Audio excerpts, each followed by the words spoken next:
항공사 사무장 출신이었다는 그녀는 누가 봐도 늘씬하고 아름다운 여성이었습니다. 모든 남자 회원들이 그녀에게 눈을 떼지 못했죠. 7년 전 아내가 세상을 떠난 후 텅 빈 아파트에서 홀로 불면과 외로움에 시달리고 있던 저희 유일한 낙은 골프였습니다. 골프만이 저의 외로움을 달래주는 유일한 수단이었죠.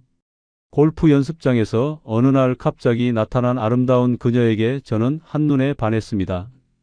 그녀는 얼굴만 예쁜 게 아니라 따뜻한 마음씨로 늘 저를 위로해 줬습니다. 연인과의 달콤한 데이트, 투자 지분 제한, 그리고 평생 모은 전 재산 송금. 아들의 간곡한 만류에도 오기로 뿌리친 선택이었습니다. 하지만 송금 일주일 후 그녀의 번호는 꺼져 있었고 그녀가 알려준 모든 사람들은 다 가짜였습니다. 한순간에 모든 것을 잃은 저는 새벽 베란다 난간 앞에 섰습니다. 그때 휴대폰에 뜬 손주의 사진을 보니 도저히 이대로 무너질 수 없었습니다. 그렇게 저의 처절한 복수가 시작됐습니다. 황혼의 설렘에 인생 전부를 맡긴 제 삶을 돌려놓을 수 있는 건 저 자신뿐이었습니다. 이야기 시작 전에 꽃밭인생 구독과 좋아요 버튼 꾹 한번 눌러주세요. 그럼 오늘의 사연 시작하겠습니다. 알람은 아침 7시에 울렸습니다. 하지만 저는 그 소리를 듣고도 30분 동안 침대에 누워 천장만 바라봤습니다. 천장에 난 작은 금 하나, 먼지 하나까지 다 외울 정도로 매일 아침이 똑같았습니다. 일어나야 한다는 건 알고 있었습니다. 하지만 일어나서 뭘 할지 막막했습니다. 회사에 나갈 것도 아니고 만날 사람이 있는 것도 아니었습니다. 그저 하루를 견디면 되는 삶이었습니다. 겨우 몸을 일으켜 거실로 나갔습니다. TV를 켰습니다. 뉴스에서는 또 경제 이야기가 흘러나왔습니다. 예전 같으면 관심 있게 봤을 내용이었지만 지금은 그저 소음일 뿐이었습니다. 오늘 점심은 뭘 먹을까? 혼잣말이 튀어나왔습니다. 혼자라는 사실에 다시 입을 다물었습니다. 정적만 남았습니다. 식탁에 앉아 토스트 한 장을 입에 넣었지만 목으로 넘어가지 않았습니다. 씹고 있는 건지 그냥 입에 물고 있는 건지도 모르겠더군요. 우유 한 모금 마시고 억지로 삼켰습니다.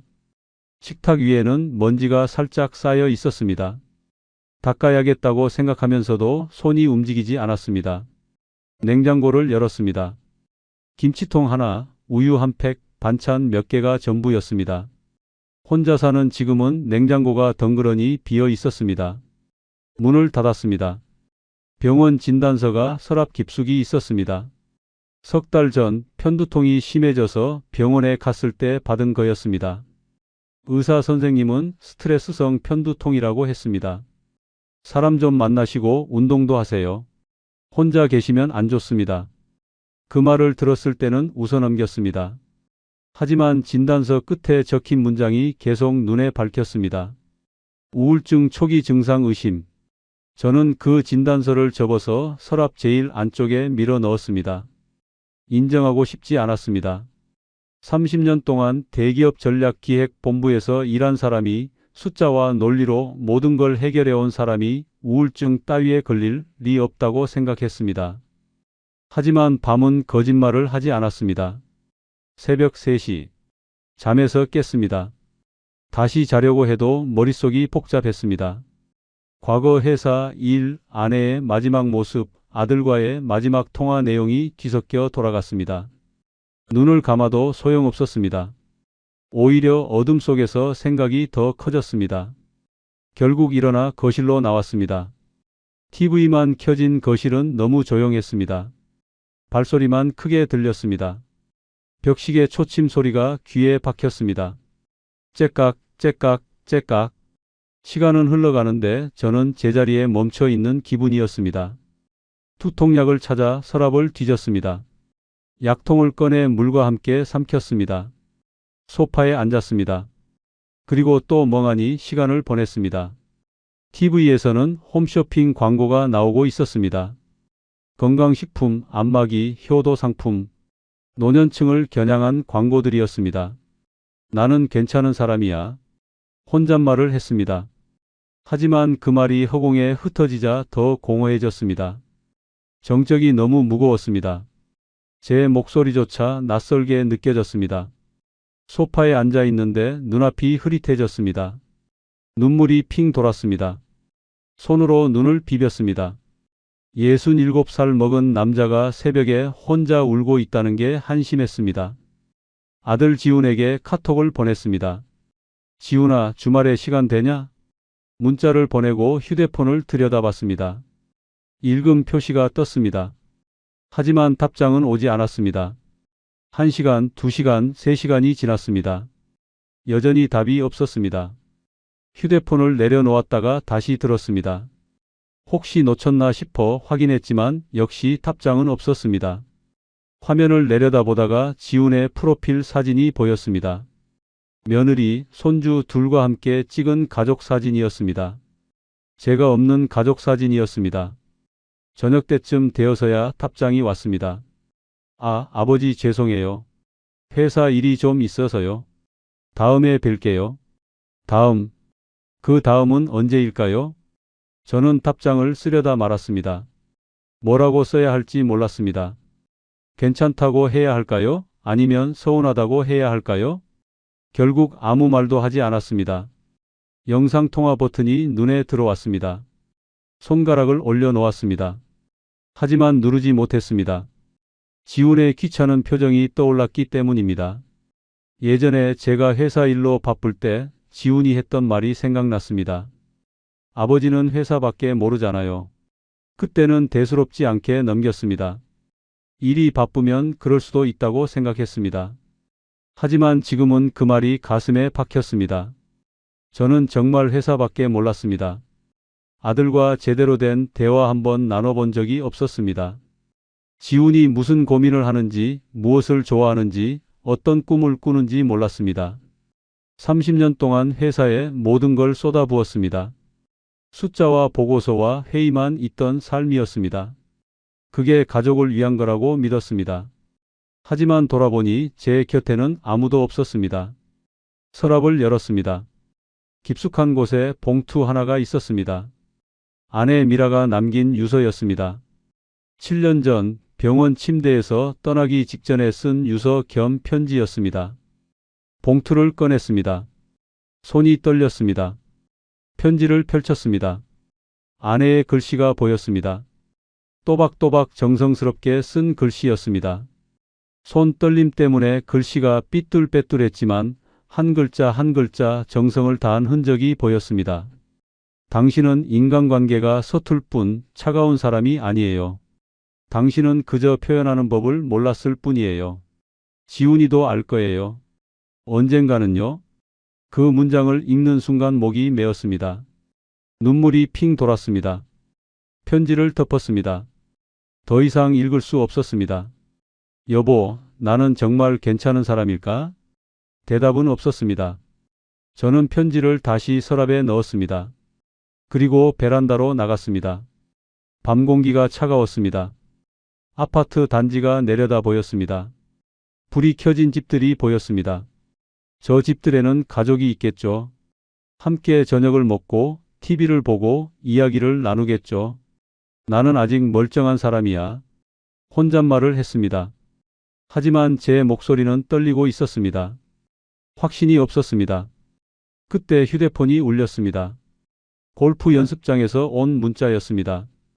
회원님, 이번 주 특별 할인 이벤트가 있습니다. 방문해 주세요. 골프. 그게 제 유일한 낙이었습니다. 연습장에 가서 공을 치는 것. 그곳에서만큼은 생각을 멈추고 스윙에만 집중할 수 있었습니다. 공이 날아가는 걸 보면 뭔가 해냈다는 느낌이 들었습니다. 작은 성취감이라도 느낄 수 있었습니다. 옷을 갈아입었습니다. 골프채 가방을 들었습니다. 거울을 봤습니다. 거울 속 제 모습은 피곤해 보였습니다. 눈 밑에 다크서클이 짙었고 얼굴은 헬쑥했습니다. 손으로 머리를 쓸어 넘겼습니다. 현관문을 열고 나갔습니다. 내려가는 동안 거울에 비친 제 모습을 또 봤습니다. 적어도 오늘 하루는 이 공허함에서 벗어날 수 있겠지. 그렇게 생각하며 연습장으로 향했습니다. 연습장 문을 밀고 들어가자 익숙한 공기가 코를 스쳤습니다. 고무 매트 냄새와 골프공 치는 소리가 뒤섞인 공간이었습니다. 평일 오전이라 사람이 많지 않았습니다. 제 자리는 구석 쪽 6번 타석이었습니다. 늘 치던 자리였습니다. 가방을 내려놓고 채를 꺼냈습니다. 장갑을 끼고 공을 세팅했습니다. 스윙 자세를 잡았습니다. 전무님, 오늘도 일찍 나오셨네요? 옆 타석에서 누군가 말을 걸었습니다. 단골 사장님이었습니다. 건설 자재 회사를 한다는 분이었습니다. 네, 집에만 있으니까요. 대충 웃으며 대답했습니다. 더 말하고 싶지 않았습니다. 다시 공을 향해 고개를 숙였습니다. 전무님, 아직도 혼자 사세요? 재혼 생각은 안 하시고요? 옆에서 또 다른 목소리가 끼어들었습니다. 식당 체인 사장이라는 분이었습니다. 사람들은 농담처럼 던지는 말이었지만 제게는 가슴에 박히는 질문이었습니다. 글쎄요, 그런 생각은 별로 없습니다. 웃는 척 했습니다. 하지만 속은 답답했습니다. 다시 공만 바라봤습니다. 스윙을 했습니다. 공이 날아갔습니다. 시원한 타구음이 울렸지만 마음은 여전히 무거웠습니다.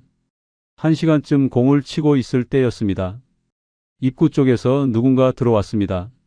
여성이었습니다. 키가 크고 자세가 반듯했습니다. 정갈한 흰색 폴로티에 단정한 골프 치마를 입고 있었습니다. 그녀가 프런트 직원과 이야기를 나누는 모습이 보였습니다. 밝은 목소리로 농담을 주고받았습니다. 직원이 웃으며 뭔가 대답했습니다. 자연스러운 분위기였습니다. 저기 자주 오는 사람인가 보네. 그렇게 생각하며 다시 공을 쳤습니다. 별로 관심 없었습니다. 그런데 그녀가 제 옆 타석으로 왔습니다. 8번 타석이었습니다. 가방을 내려놓고 채를 꺼냈습니다. 동작 하나하나가 세련됐습니다. 항공사 승무원 같은 느낌이었습니다. 골프채를 잡는 손놀림도 능숙했습니다. 스윙 자세를 잡는 모습도 전문가처럼 보였습니다. 공을 쳤습니다. 깔끔한 타구음이 울렸습니다. 저는 다시 제 공에만 집중했습니다. 하지만 이상하게 신경이 쓰였습니다. 옆에서 누군가 저를 보고 있는 느낌이었습니다. 몇 번 더 공을 치고 나서 잠깐 쉬려고 의자에 앉았습니다. 물을 마셨습니다. 그때 그녀가 다가왔습니다. 실례지만 혹시 예전에 선수하셨어요? 갑작스러운 질문이었습니다. 고개를 들어 그녀를 봤습니다. 단정한 얼굴에 부드러운 미소가 있었습니다. 목소리는 중저음으로 차분했습니다. 아니요, 그냥 취미로 치는 사람입니다. 손사래를 쳤습니다. 약간 당황스러웠습니다. 아, 그러세요? 자세가 너무 좋으셔서요. 폼이 정말 깔끔하세요. 그녀가 웃으며 말했습니다. 과장된 칭찬 같았지만 기분이 나쁘지 않았습니다. 오랜만에 듣는 칭찬이었습니다. 과찬이십니다. 그냥 정년까지 회사 다닌 아저씨죠 뭐. 겸손하게 대답했습니다. 하지만 속으로는 조금 기뻤습니다. 저는 유서영이라고 해요. 여기 자주 와요. 그녀가 손을 내밀었습니다. 저도 악수를 받았습니다. 손이 부드러웠습니다. 이현준입니다. 현준 씨, 반가워요. 그렇게 첫 대화가 시작됐습니다. 이후 며칠 동안 연습장에서 자주 마주쳤습니다. 처음엔 가볍게 인사만 나눴습니다. 그러다 스윙 자세에 대해 이야기를 나눴습니다. 골프채 브랜드 이야기도 했습니다. 자연스럽게 대화가 늘어났습니다. 일주일쯤 지났을 때였습니다. 서영이 먼저 말을 걸었습니다. 현준 씨, 혹시 시간 되시면 커피 한잔 하실래요? 운동 후에는 커피가 최고잖아요. 망설였습니다. 하지만 거절할 이유도 없었습니다. 이렇게 아름다운 여성과 나누는 대화는 정말 오랜만이었습니다. 저 역시 이야기를 따로 한번 나눠보고 싶었습니다. 좋습니다. 연습장 건물 1층에 작은 카페가 있었습니다. 그곳으로 갔습니다. 창가 자리에 마주 앉았습니다. 서영이 아메리카노 2잔을 주문했습니다. 현준 씨는 요즘 어떻게 지내세요? 저요? 전 퇴직해서 그냥 쉬죠.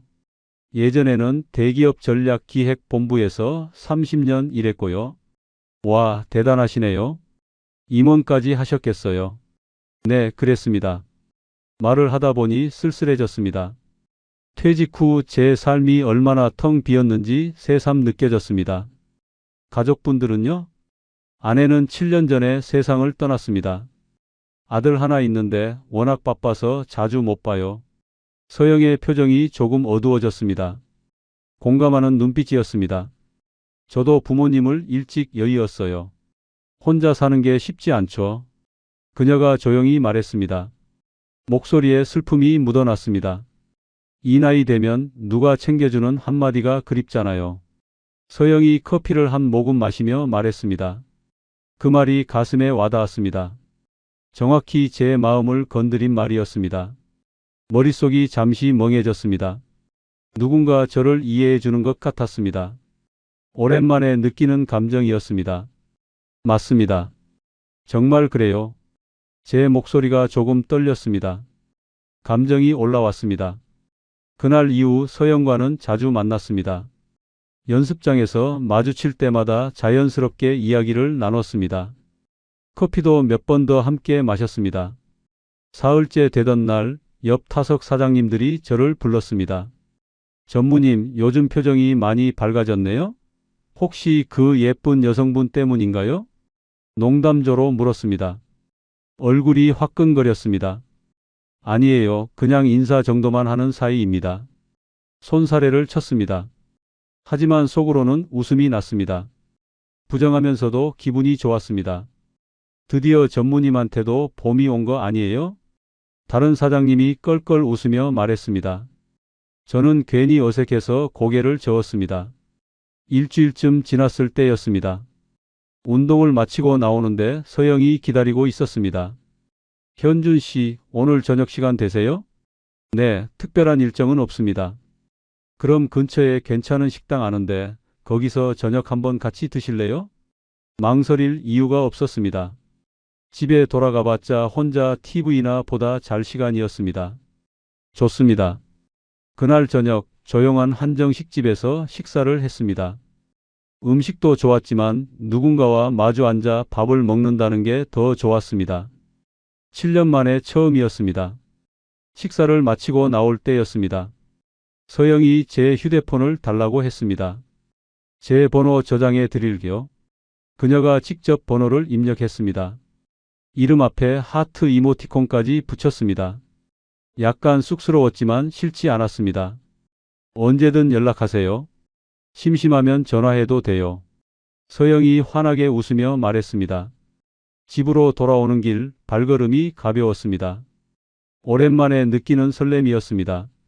텅 빈 집이 조금은 덜 외롭게 느껴졌습니다. 그날 밤 잠들기 전에 휴대폰을 봤습니다. 서영의 이름이 저장되어 있었습니다.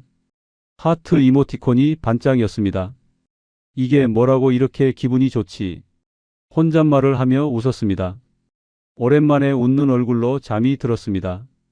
서영과의 만남이 잦아졌습니다. 일주일에 3번, 4번씩 골프 연습장에서 만났습니다. 그러다 자연스럽게 주말 라운딩 약속까지 잡았습니다. 토요일 아침 근교 골프장으로 함께 갔습니다. 카트를 타고 이동하는 동안 서영은 이런저런 이야기를 꺼냈습니다. 자신의 과거 이야기, 힘들었던 시절, 혼자 살아온 세월에 대해 말했습니다. 저도 한때는 결혼을 생각한 사람이 있었어요. 근데 혼인 신고도 못 해보고 그분이 먼저 세상을 떠나셨죠. 서영의 목소리가 낮아졌습니다. 슬픔이 묻어났습니다. 저는 그 말을 듣고 가슴이 아팠습니다. 저와 비슷한 상처를 가진 사람이라고 생각했습니다. 힘드셨겠어요. 현준 씨도 아내분을 여의셔서 그 마음 아시잖아요. 혼자 사는 게 얼마나 외로운지. 그녀가 제 손을 살짝 잡았습니다. 따뜻한 온기가 전해졌습니다. 오랜만에 느끼는 체온이었습니다. 라운딩을 마치고 클럽하우스에서 식사를 했습니다. 창밖으로 골프장 풍경이 보였습니다. 햇살이 따스했습니다. 서영과 마주 앉아 있으니 시간 가는 줄 몰랐습니다. 현준 씨, 저녁에 시간 되세요? 제가 아는 와인바가 있는데 거기 분위기 정말 좋아요. 좋습니다. 망설임 없이 대답했습니다. 이제 서영과 함께 있는 시간이 즐거웠습니다. 저녁 때 도심 한복판의 작은 와인바에 갔습니다. 조명이 은은했습니다. 재즈 음악이 흘러나왔습니다. 서영이 와인을 주문했습니다. 잔을 부딪혔습니다. 현준 씨는 참 따뜻한 사람인 것 같아요. 갑작스런 서영의 말에 저는 어리둥절했습니다. 제가요? 사람들은 저한테 차갑다고 하던데요. 아니에요. 아까 주차장 경비 아저씨한테 인사하시는 거 봤어요. 직원분한테도 친절하게 말씀하시고 그런 작은 부분들이 따뜻한 사람이라는 걸 증명하는 거예요. 그 말이 가슴에 와닿았습니다. 아내 미라가 남긴 편지 속 문장이 떠올랐습니다. 당신은 인간관계가 서툴 뿐 차가운 사람이 아니에요. 똑같은 말이었습니다. 묘한 위로가 됐습니다. 누군가 저를 깊게 이해해 주는 것 같았습니다. 그렇게 우리는 천천히 연인관계로 발전했습니다. 주말에는 이곳저곳 함께 데이트를 다녔죠. 한 3달쯤 지났을까요? 저는 서영과 함께 미술관에 갔습니다. 서영이 먼저 제안했습니다. 저는 미술관 같은 곳에 가본 지 20년도 넘었습니다. 회사 다닐 때는 그런 여유가 없었습니다. 이 작품은 인상파 화가의 거예요. 빛을 표현하는 기법이 독특하죠. 서영이 작품을 설명해 줬습니다. 전문가처럼 말했습니다. 저는 그저 고개만 끄덕였습니다. 사실 그림보다 옆에 있는 서영이 더 눈에 들어왔습니다. 이런 데는 처음 와봅니다. 그럼 앞으로 자주 같이 와요. 저도 혼자 오는 것보다 같이 오는 게 훨씬 좋아요. 서영이 웃으며 말했습니다. 제 팔에 자연스럽게 손을 걸었습니다. 어색했지만 뿌리치지 않았습니다. 미술관을 나와 식사를 하러 잠시 백화점에 들렀습니다. 1층 백화점을 들어서자마자 있는 시계 매장 앞에 서영이 걸음을 멈췄습니다. 쇼윈도에 까르띠에 시계가 영롱하게 전시되어 있더군요. 와, 이거 진짜 예쁘네요. 언젠가 이런 거 한번 차보고 싶어요. 서영이 중얼거렸습니다. 저는 그 모습을 보고 마음이 움직였습니다. 들어가 볼까요? 에이, 그냥 보는 거죠. 비싼데 어떻게 사요? 손사래를 쳤지만 저는 이미 매장 안으로 들어가고 있었습니다. 직원을 불렀습니다. 저 시계 보여주세요. 서영이 당황했습니다. 현준 씨, 진짜 괜찮아요. 그냥 구경만 하는 거예요. 괜찮습니다. 한번 차보세요. 직원이 시계를 꺼내 서영의 손목에 채워줬습니다. 잘 어울렸습니다. 서영의 얼굴에 환한 미소가 번졌습니다. 포장해 주세요. 현준 씨, 이거 너무 비싼데요? 안 돼요. 아니요, 제가 사드리고 싶습니다. 결국 그 시계를 샀습니다. 500만 원이 넘는 가격이었지만 서영의 기쁜 표정을 보니 전혀 아깝지 않았습니다. 정말 오랜만에 누군가에게 선물을 하는 기분이 정말 좋더군요. 그게 서영이라 더 행복했습니다. 백화점을 나오며 서영이 제 손을 꼭 잡았습니다. 고마워요, 현준 씨. 이렇게 좋은 선물은 정말 태어나서 처음 받아봐요. 사달라는 의미는 정말 아니었는데. 별거 아닙니다. 서영 씨가 좋아하니까 제가 훨씬 더 기분이 좋네요. 그날 이후 저희 관계는 더 가까워졌습니다. 매일 아침 서영에게서 카톡이 왔습니다. 오늘도 파이팅이에요, 현준 씨. 간단한 메시지였지만 하루를 시작하는 힘이 됐습니다. 밤늦게까지 카톡으로 이런저런 이야기를 나눴습니다. 사진도 주고받았습니다. 다음엔 여기 같이 가요.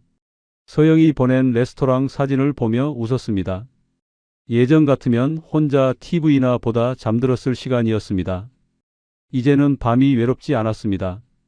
거울을 보는 횟수도 늘었습니다. 옷차림도 신경 쓰게 됐습니다. 서영을 만나러 가기 전에는 꼭 새 셔츠를 입었습니다. 미용실에도 갔습니다. 머리 염색 좀 해주세요. 어머, 손님 오늘 무슨 일 있으세요? 처음 염색하신다고 하시네요. 미용사가 웃으며 물었습니다. 얼굴이 화끈거렸습니다. 염색을 하고 거울을 봤습니다. 확실히 젊어 보였습니다. 서영이 좋아할 것 같았습니다. 골프 연습장 단골 사장님들도 제 변화를 눈치챘습니다. 전무님, 요즘 완전히 딴 사람 되셨는데요? 머리도 염색하고 옷도 새로 입고 여자친구 때문인가? 아니에요. 그냥 기분 전환 좀 하려고요. 부인했지만 얼굴에는 웃음이 번졌습니다. 숨길 수 없었습니다. 한 달쯤 지났을 때 서영에게 아들 이야기를 꺼냈습니다. 아무래도 아들에게 여자친구를 소개해 줘야 될 것 같았습니다. 이번 주말에 우리 아들 같이 만나 보낼래요, 서영 씨? 예? 정말요? 괜찮을까요? 당연히 괜찮죠. 아들한테도 소개하고 싶어서요. 서영이 잠시 망설이다 고개를 끄덕였습니다. 그럼 만나볼게요. 그렇게 서영의 허락을 받고 아들 지훈에게 전화를 걸었습니다. 지훈아, 이번 주말에 시간 좀 내줄 수 있니? 갑자기요? 무슨 일이세요? 누구 좀 소개하고 싶어서. 누구요? 만나보면 알아. 토요일 저녁 시간 비워둬. 전화를 끊고 나니 가슴이 두근거렸습니다. 아들이 서영을 어떻게 생각할까? 걱정도 됐지만 설레기도 했습니다. 토요일 저녁 집 근처 식당에 셋이 모였습니다. 지훈이 먼저 도착해 있었습니다. 서영과 함께 들어가자 지훈의 표정이 굳었습니다. 지훈아, 여기는 유서영 씨야. 요즘 알고 지내는 분이야. 안녕하세요. 유서영이라고 합니다. 서영이 공손하게 인사했습니다. 지훈은 어색하게 고개만 끄덕였습니다. 식사 내내 분위기가 무거웠습니다. 서영은 밝게 이야기를 이어가려 했지만 지훈은 거의 대답을 하지 않았습니다. 묵묵히 밥만 먹었습니다. 지훈 씨는 무슨 일 하세요? 핀테크 회사 다닙니다. 와, 요즘 잘 나가는 분야시네요. 네. 짧은 대답뿐이었습니다. 저는 점점 불편해졌습니다. 서영이 화장실에 간 사이 지훈이 조용히 물었습니다.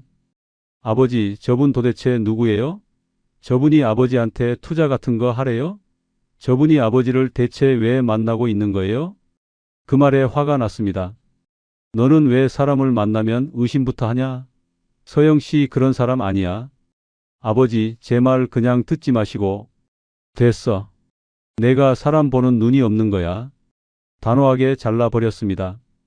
지훈은 입을 다물었습니다. 서영이 돌아왔습니다. 어색한 분위기를 눈치챘는지 일찍 자리를 마무리하자고 했습니다. 식당을 나오며 지훈이 인사만 하고 먼저 떠났습니다. 뒤돌아보지도 않았습니다. 마음이 답답했습니다. 미안해요, 서영 씨. 우리 아들이 원래 좀 무뚝뚝해서. 괜찮아요. 처음 만나는 자리니까 어색할 수 있죠. 서영은 웃었지만 눈빛이 조금 흔들리는 것 같았습니다. 집으로 돌아오는 길 기분이 묘했습니다. 아들과의 관계가 더 멀어진 것 같았습니다. 하지만 서영은 여전히 제 곁에 있었습니다. 그날 밤 서영에게서 카톡이 왔습니다. 오늘 고마웠어요. 현준 씨 덕분에 좋은 시간이었어요. 그 메시지를 보며 안도했습니다. 적어도 서영은 괜찮다고 했습니다. 그것만으로 충분했습니다. 저야말로 고마워요. 내일 만나요. 답장을 보냈습니다. 휴대폰을 내려놓고 천장을 바라봤습니다.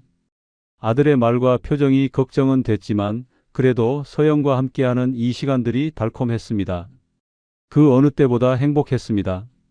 서영과 사귄 지 2달쯤 지났을 때였습니다. 어느 날 저녁 조용한 레스토랑에서 식사를 하던 중이었습니다. 서영이 자연스럽게 자신의 일 이야기를 꺼냈습니다. 현준 씨, 제가 무슨 일 하는지 아직 제대로 말씀 안 드렸죠? 네, 젊었을 때 승무원 하셨다는 이야기만 들은 기억이 있네요. 맞아요. 근데 지금은 시니어 컨설턴트로 일하고 있어요. 시니어 컨설턴트요? 처음 듣는 말이었습니다. 서영이 와인잔을 내려놓으며 설명했습니다. 요즘 혼자 사시는 어르신들 많잖아요. 노후 준비, 건강관리, 요양시설 같은 걸 컨설팅해 드리는 일이에요. 아, 그런 일도 있군요. 네. 특히 요즘 프리미엄 실버타운 사업을 진행하고 있어요. 골프장이랑 의료시설을 갖춘 고급 요양시설이요. 서영의 목소리가 한층 밝아졌습니다. 일 이야기를 할 때는 확실히 열정적이었습니다. 눈빛도 달랐습니다. 진짜 자신의 일에 자부심을 가진 사람처럼 보였습니다. 그런 시설이 있으면 좋겠네요. 요즘 혼자 사는 노인분들 정말 많으니까. 맞아요. 그래서 저희가 준비하는 거예요. 이번에 큰 투자자도 유치했고요. 잘 됐네요. 별 생각 없이 대답했습니다. 그때까지만 해도 그게 저와 무슨 상관인지 몰랐습니다. 그저 서영이 하는 일이 의미 있어 보인다는 생각만 했습니다. 며칠 후 서영에게서 전화가 왔습니다. 현준 씨, 내일 시간 되세요? 네, 괜찮은데요. 그럼 제 사무실에 한번 놀러 오세요. 구경도 시켜드리고 맛있는 것도 먹으러 가요. 사무실이요? 네, 강남에 있어요. 그냥 제가 어디서 어떻게 일하는지 한번 구경하러 오시라고요. 거절할 이유가 없었습니다. 서영의 일터가 궁금하기도 했습니다. 다음 날 오후 강남 한복판 고급 빌딩으로 찾아갔습니다. 로비부터 화려했습니다. 대리석 바닥이 반짝이었습니다. 엘리베이터를 타고 15층에 내렸습니다. 복도를 따라 걸어가니 유리문이 보였습니다. 프리미엄 시니어 라이프 컨설팅. 간판이 고급스러웠습니다. 금색 글씨가 빛났습니다. 문을 열고 들어가자 깔끔한 인테리어가 눈에 들어왔습니다. 대리석 프런트 데스크에 젊은 여직원이 앉아 있었습니다. 어서 오세요. 밝은 미소였습니다. 교육을 잘 받은 것 같았습니다. 유서영 이사님 만나러 왔는데요. 아, 예약하셨나요? 성함이 어떻게 되세요? 이현준입니다. 직원이 내선 전화를 걸었습니다. 잠시 후 서영이 나왔습니다. 정장 차림이었습니다. 평소와는 다른 프로페셔널한 모습이었습니다. 머리도 단정하게 올렸습니다. 현준 씨, 어서 오세요. 이쪽으로 오세요. 회의실로 안내됐습니다. 넓고 쾌적한 공간이었습니다. 유리창 너머로 강남 야경이 펼쳐졌습니다. 벽에는 커다란 족감도가 붙어 있었습니다. 이게 저희가 진행하는 프로젝트예요. 서영이 족감도를 가리켰습니다.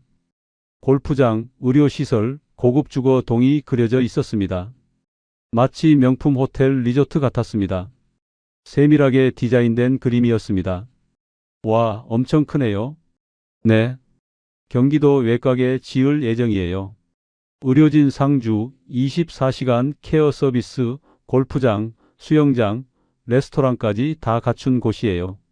설명을 듣는데 문이 열렸습니다.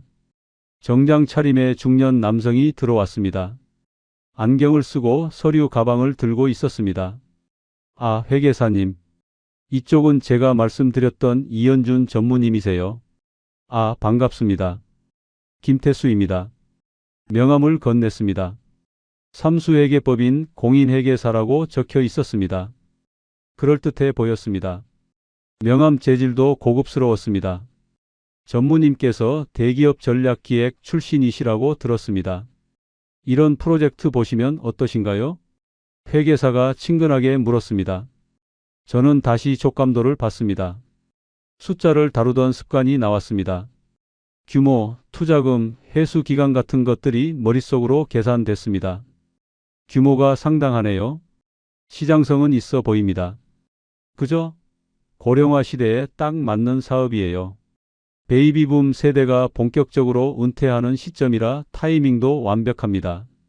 전문 용어들이 오갔습니다. 시장 분석, 경쟁사 현황, 수익 모델까지 자세히 설명했습니다. 대화를 나누는 동안 또 다른 사람이 들어왔습니다. 법무법인 소속이라고 소개했습니다. 계약서와 관련된 법률 검토를 맡는다고 했습니다. 모두 전문가처럼 보였습니다. 의심할 구석이 없었습니다. 1시간쯤 이야기를 나눴습니다. 투자 구조, 수익 모델, 분양 계획까지 자세히 설명했습니다. 전문 용어를 자연스럽게 사용했습니다. 특정 금융 거래 정보, 사업 타당성 분석, 리스크 해지 같은 말들이었습니다. 신뢰가 쌓였습니다. 현준 씨, 다음 주에 투자 설명회가 있어요. 오시면 더 자세한 내용 들으실 수 있어요. 투자 설명회요? 네. 관심 있으신 분들만 모시는 자리예요. 현준 씨도 오시면 좋을 것 같아서요. 제가 투자를 하는 것도 아닌데 가도 되나요? 손사래를 쳤습니다. 하지만 서영이 웃으며 말했습니다. 그냥 구경만 오세요. 어차피 같이 저녁 먹으러 갈 거니까 전에 잠깐 들르셨다 가시라고요. 거절하기 어려운 분위기였습니다. 서영의 부탁을 거절하고 싶지 않았습니다. 그래서 알겠다고 대답을 했죠. 일주일 후 같은 사무실에서 투자 설명회가 열렸습니다. 회의실에 10명 정도 모였습니다. 대부분 50대에서 60대 중반으로 보이는 사람들이었습니다. 옷차림도 괜찮았습니다. 여유 있는 사람들처럼 보였습니다. 옆자리에 앉은 분과 인사를 나눴습니다. 60대 중반쯤 되어 보이는 남성이었습니다. 저는 치과 의사입니다. 은퇴 준비하려고 이것저것 알아보는 중이에요. 저는 이현준입니다. 그냥 아는 분이 일을 하고 있어서 구경 왔습니다. 아, 그러세요? 저는 진지하게 고민 중이에요. 노후 대비 겸 투자도 되니까요. 앞쪽에 50대로 보이는 남성도 있었습니다. 중소기업 대표라고 했습니다. 다들 제법 돈이 있어 보이는 사람들이었습니다. 설명회가 시작됐습니다. 대형 스크린에 프레젠테이션 자료가 떴습니다. 시장 분석, 경쟁사 비교, 수익 예측까지 완벽했습니다. 그래프도 깔끔했습니다. 30년간 전략기획 일을 한 저도 흠잡을 데가 없었습니다. 의료와 요양 그리고 레저를 결합한 미래형 실버 리조트입니다. 발표자의 목소리가 자신감 있었습니다. 자료도 탄탄했습니다. 근거 자료까지 제시했습니다. 저도 모르게 고개를 끄덕이고 있었습니다. 설명회가 끝난 후 서영이 저를 따로 불렀습니다. 작은 응접실로 갔습니다. 가죽 소파가 놓여 있었습니다. 현준 씨, 어떻게 보셨어요? 전문적이던데요? 잘 준비된 것 같아요. 사실 부탁드릴 게 있어요. 서영이 진지한 표정을 지었습니다. 평소와 달리 조심스러운 태도였습니다. 현준 씨는 전략기획 전문가시잖아요. 저희 자문위원으로 함께 해주시면 안 될까요? 자문위원요? 네. 프로젝트 진행하면서 가끔 조언 좀 구하고 싶어요. 물론 지분도 드릴 거예요. 지분이라는 말에 귀가 솔깃했습니다. 퇴직 후 처음으로 제 전문성을 인정받는 기분이었습니다. 오랜만에 누군가 저를 필요로 했습니다. 지분까지는 부담스러운데요. 아니에요. 현준 씨 같은 분이 함께 해주시면 저희한테도 큰 힘이 돼요. 전무 출신이시잖아요. 서영이 제 손을 잡았습니다. 진심 어린 눈빛이었습니다. 믿고 싶었습니다. 생각해 보겠습니다. 네, 천천히 생각하세요. 부담 갖지 마시고요. 집으로 돌아오는 길, 머릿속이 복잡했습니다. 한편으로는 설렜습니다. 다시 일할 수 있다는 생각에 가슴이 뛰었습니다. 오랜만에 누군가에게 필요한 사람이 된 기분이었습니다. 그날 밤 침대에 누워 천장을 바라봤습니다. 족감도가 떠올랐습니다. 전문가들의 설명이 귓가를 맴돌았습니다. 서영의 말이 생각났습니다. 자문위원, 지분, 그 단어들이 계속 머릿속을 돌았습니다. 사흘쯤 지났을 때 서영에게 전화를 걸었습니다. 서영 씨, 자문위원 제안 받아들이겠습니다. 정말요? 고마워요, 현준 씨. 정말 큰 힘이 될 거예요. 서영의 목소리가 밝아졌습니다. 기뻐하는 게 느껴졌습니다. 현준 씨 경험이 저희한테 정말 필요했는데 너무 감사해요. 전화를 끊고 나니 뿌듯했습니다. 오랜만에 쓸모 있는 사람이 된 것 같았습니다. 7년 만에 다시 일을 한다는 생각에 설렜습니다. 그날 밤 저는 행복한 마음으로 잠들었습니다. 앞으로 일어날 일은 전혀 알지 못한 채로 자문위원이 된 후 서영에게서 프로젝트 자료를 받았습니다. 사업계획서, 수익 예측표, 투자 구조도까지 빼곡했습니다. 집으로 돌아와 책상에 앉았습니다. 노트북을 켰습니다. 엑셀을 열었습니다. 오랜만에 만지는 스프레드시트였습니다. 손가락이 기억을 되살렸습니다. 숫자를 입력했습니다. 수익률을 계산했습니다. 입주율을 분석했습니다. 밤 11시가 넘었습니다. 하지만 시간 가는 줄 몰랐습니다. 30년간 해온 일이었습니다. 몸이 기억하고 있었습니다. 계산을 하다 보니 뭔가 이상했습니다. 수익률이 너무 높았습니다. 시장 상황을 고려하면 비현실적인 숫자였습니다. 리스크 계산도 애매했습니다. 아니야, 내가 너무 보수적으로 보는 건가? 스스로를 설득했습니다. 새로운 비즈니스 모델이니까 기존 방식으로는 이해할 수 없을 거라고 생각했습니다. 며칠 후 서영이 다시 연락했습니다. 현준 씨, 이번 주말에 계약 진행하려고 하는데 혹시 같이 가주실 수 있어요? 계약이요? 네. 큰 투자자분이 계약하시는 날이에요. 현준 씨가 자문위원이시니까 자리에 계시면 좋을 것 같아서요. 알겠습니다. 토요일 오후 강남 사무실로 갔습니다. 회의실에 몇 명이 모여 있었습니다. 투자 설명회 때 봤던 치과 의사 선생님도 있었습니다. 중소기업 대표도 보였습니다. 계약서가 나왔습니다. 두꺼운 서류였습니다. 법률 용어가 빼곡했습니다. 사람들이 하나씩 도장을 찍었습니다. 표정들이 밝았습니다. 미래를 꿈꾸는 얼굴들이었습니다. 현준 씨도 투자하시는 거 어때요? 자문위원이시니까 더 좋은 조건으로 해드릴 수 있어요. 서영이 조심스럽게 물었습니다. 하지만 저는 고개를 저었습니다. 에이, 제가 무슨 투자를? 저는 자문만 하는 게 좋지 않을까요? 그래도 기회가 될 텐데. 아쉽네요. 서영이 웃으며 말했습니다.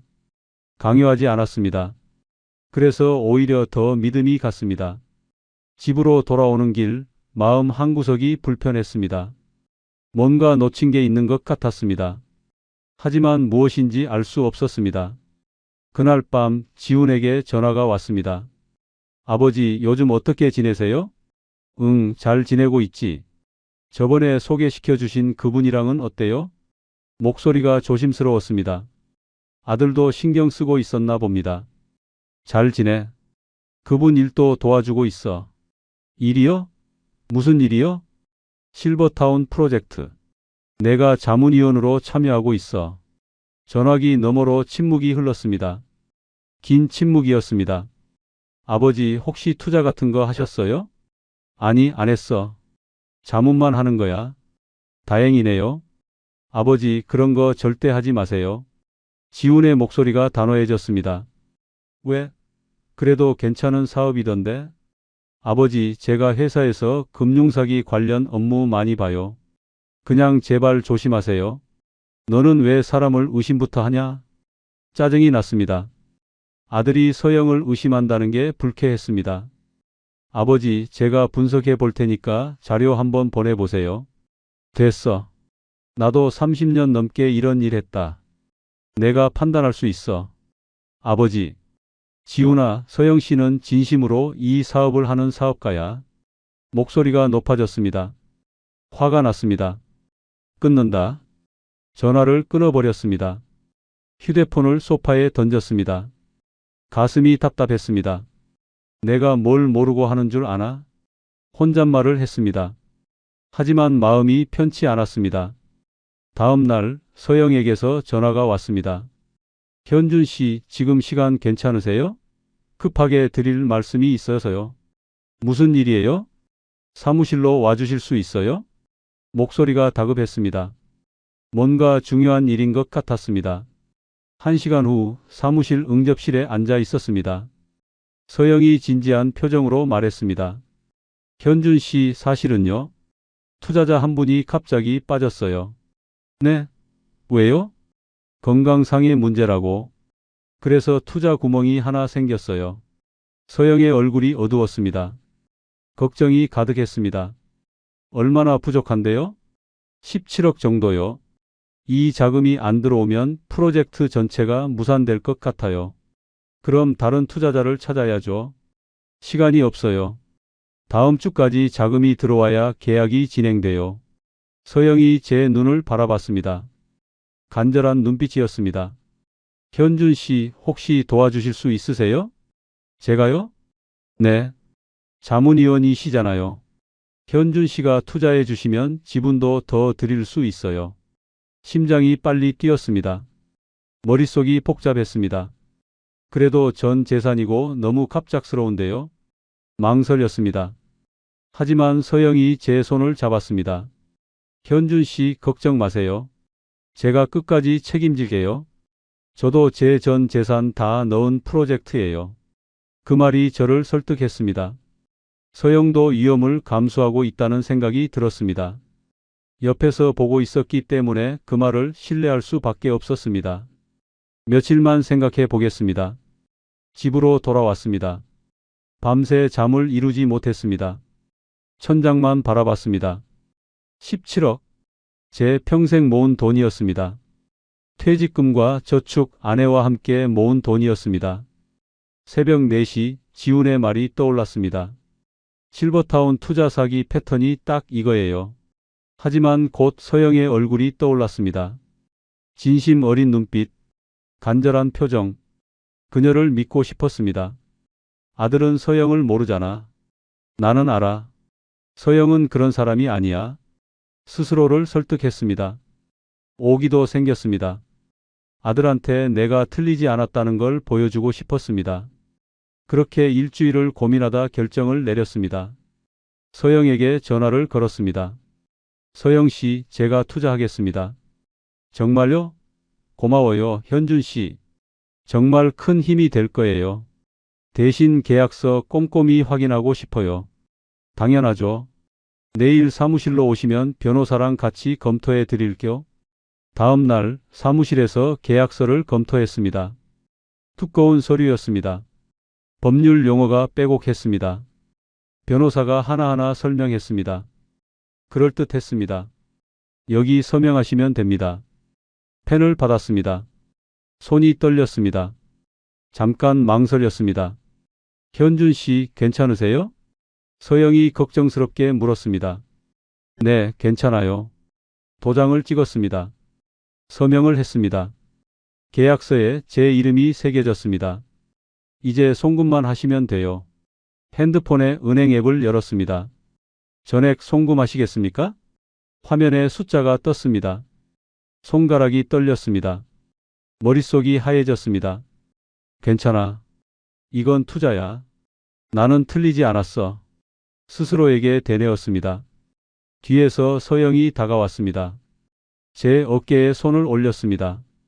걱정 마세요, 현준 씨. 제가 끝까지 책임질게요. 그 말을 듣고 송금 버튼을 눌렀습니다. 화면이 로딩됐습니다. 잠깐의 침묵이었습니다. 17억 원 이체 완료. 문자가 왔습니다. 휴대폰 화면을 봤습니다. 계좌 잔액이 거의 0이 됐습니다. 멍했습니다. 축하합니다, 현준 씨. 이제 저희 주요 투자자예요. 서영이 환하게 웃었습니다. 주변 사람들이 박수를 쳤습니다. 축하한다는 말들이 들렸습니다. 하지만 가슴 한구석이 무거웠습니다. 뭔가 돌이킬 수 없는 강을 건넌 기분이었습니다. 사무실을 나와 집으로 돌아왔습니다. 현관문을 열고 들어갔습니다. 텅 빈 집이었습니다. 소파에 주저앉았습니다. 휴대폰을 봤습니다. 계좌를 다시 확인했습니다. 정말로 17억이 사라졌습니다. 이제 시작이야. 곧 수익이 날 거야. 스스로를 다독였습니다. 하지만 손이 떨렸습니다. 불안이 밀려왔습니다. 지훈의 마지막 말이 떠올랐습니다. 아버지, 제발 계약 같은 거는 절대 하지 마세요. 그 말을 무시했습니다. 저는 제가 옳다고 믿었습니다. 괜찮을 거야. 서영을 믿어. 하지만 묘한 불안은 사라지지 않았습니다. 송금 후 이틀 동안은 괜찮았습니다. 서영이 프로젝트 진행 상황을 알려줬습니다. 안심이 됐습니다. 현준 씨 덕분에 계약이 순조롭게 진행되고 있어요. 고마워요. 다행이네요. 이번 주 토요일에 시공사 미팅이 있는데 같이 가실래요? 좋습니다. 하지만 금요일 저녁 서영에게서 문자가 왔습니다. 현준 씨, 죄송해요. 어머니가 갑자기 편찮으셔서 병원에 있어요. 내일 미팅 연기해야 할 것 같아요. 걱정이 됐습니다. 바로 전화를 걸었습니다. 하지만 연결되지 않았습니다. 음성사서함으로 넘어갔습니다. 가족이 아프면 연락하기 힘들겠지. 이해하려고 했습니다. 주말이 지났습니다. 월요일에도 연락이 없었습니다. 화요일에 제가 먼저 전화를 걸었습니다. 역시 음성사서함이었습니다. 문자를 보냈습니다. 서영 씨, 괜찮으세요? 어머니는 좀 어떠세요? 답장이 없었습니다. 읽음 표시도 뜨지 않았습니다. 수요일 불안이 커졌습니다. 다시 전화를 걸었습니다. 이번에는 아예 꺼져 있었습니다. 연결음조차 없었습니다. 혹시 휴대폰을 잃어버린 건가? 애써 다른 이유를 찾았습니다. 목요일 골프 연습장에 갔습니다. 서영을 만날 수 있을 것 같았습니다. 하지만 보이지 않았습니다. 프런트 직원에게 물었습니다. 유서영 회원님 요즘 안 보이는데 혹시 아세요? 글쎄요. 저도 요즘 못 뵌 것 같은데요. 가슴이 철렁했습니다. 금요일 참을 수 없었습니다. 강남 사무실로 갔습니다. 빌딩 15층에 올라갔습니다. 복도를 걸었습니다. 유리문 앞에 섰습니다. 하지만 뭔가 달랐습니다. 간판이 바뀌어 있었습니다. 디지털 마케팅 솔루션즈. 다른 회사 이름이었습니다. 심장이 쿵 내려앉았습니다. 문을 열고 들어갔습니다. 낯선 사람들이 일하고 있었습니다. 실례합니다. 여기 원래 시니어 라이프 컨설팅 있지 않았나요? 아, 그 회사가 나가고 저희가 들어왔는데요. 젊은 직원이 무심하게 대답했습니다. 언제요? 어디로 갔는지 아세요? 이번 주에요. 어디로 갔는지는 저희도 모르죠. 다리에 힘이 풀렸습니다. 벽을 짚고 겨우 서 있었습니다. 엘리베이터를 타고 내려갔습니다. 로비로 나왔습니다. 경비실로 갔습니다. 15층에 있던 시니어 라이프 컨설팅 아세요? 아, 그 회사요? 나갔어요. 어디로 갔는지 아세요? 글쎄요. 그런 건 저희한테 안 알려주거든요. 경비원이 고개를 저었습니다. 밖으로 나왔습니다. 찬바람이 얼굴을 때렸습니다. 하지만 느껴지지 않았습니다. 머릿속이 하얘졌습니다. 명함을 꺼냈습니다. 김회계사, 법무사, 그때 만났던 사람들의 명함이었습니다. 하나씩 전화를 걸었습니다.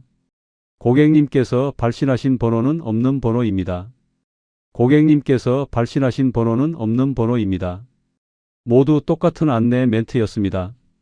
가짜 번호였습니다. 그제야 깨달았습니다. 당했구나.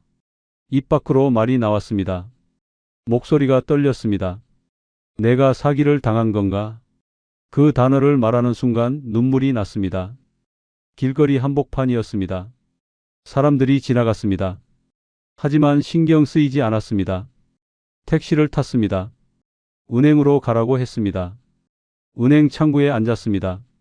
직원에게 상황을 설명했습니다. 손이 떨려 말이 제대로 나오지 않았습니다. 고객님, 진정하시고 천천히 말씀해 주세요. 17억을 송금했는데 사기당한 것 같아요. 직원의 얼굴이 굳었습니다. 잠시만 기다려 주세요. 지점장이 나왔습니다. 별도 상담실로 안내됐습니다. 계좌 추적 부탁드립니다. 고객님, 이미 송금된 돈은? 지점장이 말을 흐렸습니다. 난감한 표정이었습니다. 송금된 지 며칠 지나셨죠? 이미 여러 계좌로 분산됐을 가능성이 높습니다. 그럼 어떻게 해요? 경찰서에 신고하셔야 합니다. 저희가 할 수 있는 건 거래 내역 확인밖에 없어요. 거래 내역을 출력했습니다. 제 계좌에서 낯선 계좌로 17억이 빠져나간 기록이었습니다. 종이를 보는 순간 현실이 됐습니다. 은행을 나왔습니다. 다리가 풀렸습니다. 벤치에 앉았습니다. 고개를 숙였습니다. 집으로 돌아왔습니다. 현관문을 열었습니다. 신발도 벗지 않고 거실 바닥에 주저앉았습니다. 당했구나. 사기. 다시 그 말이 나왔습니다. 이번에는 울음이 터졌습니다. 소리 내서 울었습니다. 나 같은 놈이 무슨 전무였어. 대기업에서 30년 일했다고 누가 믿겠어.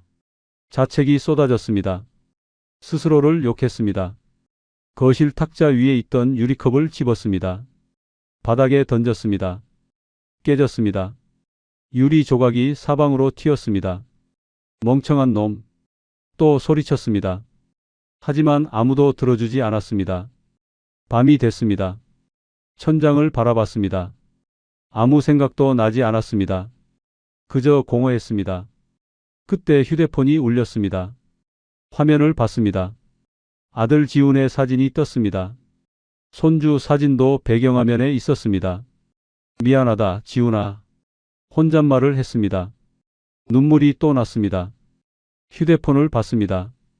지훈의 전화를 받을까 말까 고민했습니다. 하지만 용기가 나지 않았습니다. 어떻게 말하지? 내 말이 맞았다고? 나는 멍청한 아버지라고? 부끄러웠습니다. 창피했습니다. 며칠 동안 집 밖으로 나가지 않았습니다. 전화도 받지 않았습니다. 밥도 먹지 않았습니다. 그저 침대에 누워 천장만 바라봤습니다. 지훈에게서 계속 전화가 왔습니다. 문자도 왔습니다. 아버지, 왜 연락이 안 돼요? 무슨 일 있으세요? 아버지, 제발 전화 좀 받아주세요. 아버지, 집으로 갈게요. 마지막 문자를 보고 겁이 났습니다. 지훈이 오면 모든 걸 말해야 했습니다. 하지만 더 이상 숨길 수 없었습니다. 결국 전화를 받았습니다.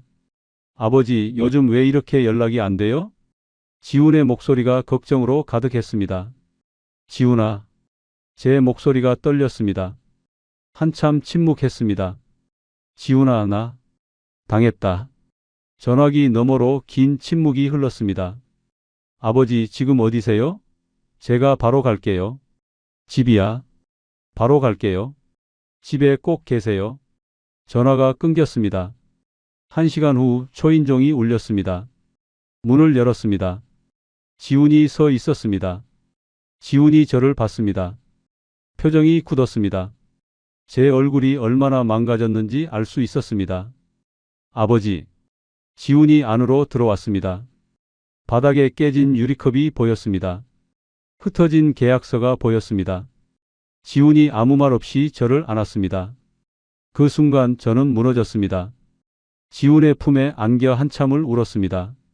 얼마나 울었는지 모르겠습니다. 아들 앞에서 이렇게 무너진 건 처음이었습니다. 아버지, 괜찮아요. 괜찮아요. 지훈이 저를 소파로 데려갔습니다. 부축해서 앉혔습니다. 물을 가져다 줬습니다. 한 모금 마셨습니다. 목이 칼칼했습니다. 대체 어떻게 된 거예요? 지훈이 제 앞에 앉았습니다. 눈을 마주쳤습니다. 걱정으로 가득한 눈빛이었습니다. 지훈아, 나 17억 다 날렸어. 제 목소리가 떨렸습니다. 말하는 것만으로도 힘들었습니다. 그 여자한테 투자했어. 내 말을 안 들었어. 미안하다. 고개를 숙였습니다. 아들을 볼 수 없었습니다. 부끄러웠습니다. 창피했습니다. 지훈의 목소리가 낮았습니다. 화가 났을 거라고 생각했습니다. 원망할 거라고 생각했습니다. 당연했습니다. 제가 잘못했으니까요. 아버지, 이미 물은 엎질러 졌어요. 하지만 잘못한 건 아버지가 아니에요. 하지만 지훈의 말은 달랐습니다. 예상 밖이었습니다. 책임은 사기꾼한테 있는 거지 피해자한테 있는 게 아니잖아요. 아버지는 당한 거예요. 속은 거라고요. 내가 너무 멍청했어. 30년 넘게 회사 다녔다는 사람이 이렇게 쉽게 당하다니. 너가 그렇게 의심을 하고 말렸는데. 아버지, 그 사람들은 전문가예요. 수십 명을 속인 조직이라고요. 아버지 하나 어떻게 만드는 건 일도 아닐 거예요. 아버지만 당한 게 아닐 거고요. 지훈이 제 손을 잡았습니다. 따뜻했습니다. 오랜만에 느끼는 온기였습니다. 함께 범인 찾아서 반드시 복수해요. 제가 함께 할게요. 절대 포기하지 마세요. 절대. 그 말에 눈물이 또 났습니다. 원망 대신 위로를 해주는 아들이었습니다. 제가 무시했던 아들이 이제 저를 지켜주고 있었습니다. 미안하다, 지훈아. 정말 미안하다. 괜찮아요, 아버지. 이제 시작이에요. 포기하지 않으면 돼요. 지훈이 일어나 바닥에 유리 조각을 치웠습니다. 계약서를 모았습니다. 흩어진 물건들을 정리했습니다. 빗자루를 가져와 바닥을 쓸었습니다. 저는 그 모습을 멍하니 바라봤습니다. 아들이 이렇게 다 컸구나 싶었습니다. 아버지, 일단 경찰서부터 가요. 신고해야 해요. 지훈이 저를 일으켰습니다. 옷을 챙겨줬습니다. 1시간 후 경제범죄 전담반 사무실에 앉아 있었습니다. 형사가 제 앞에 있었습니다. 중년의 남성이었습니다. 피곤해 보였습니다. 책상 위에 서류가 산더미처럼 쌓여 있었습니다. 피해 금액이 17억이라고요? 네. 계약서는 갖고 계시죠? 지훈이 가방에서 서류를 꺼냈습니다. 형사가 하나씩 넘겨봤습니다.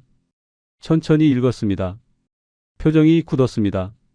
유서영, 아니 최미향. 이 사람 상습범이에요. 네? 심장이 쿵 내려앉았습니다. 비슷한 사건이 여러 건 있어요. 근데 증거 부족으로 무혐의 처리되거나 합의로 끝났어요.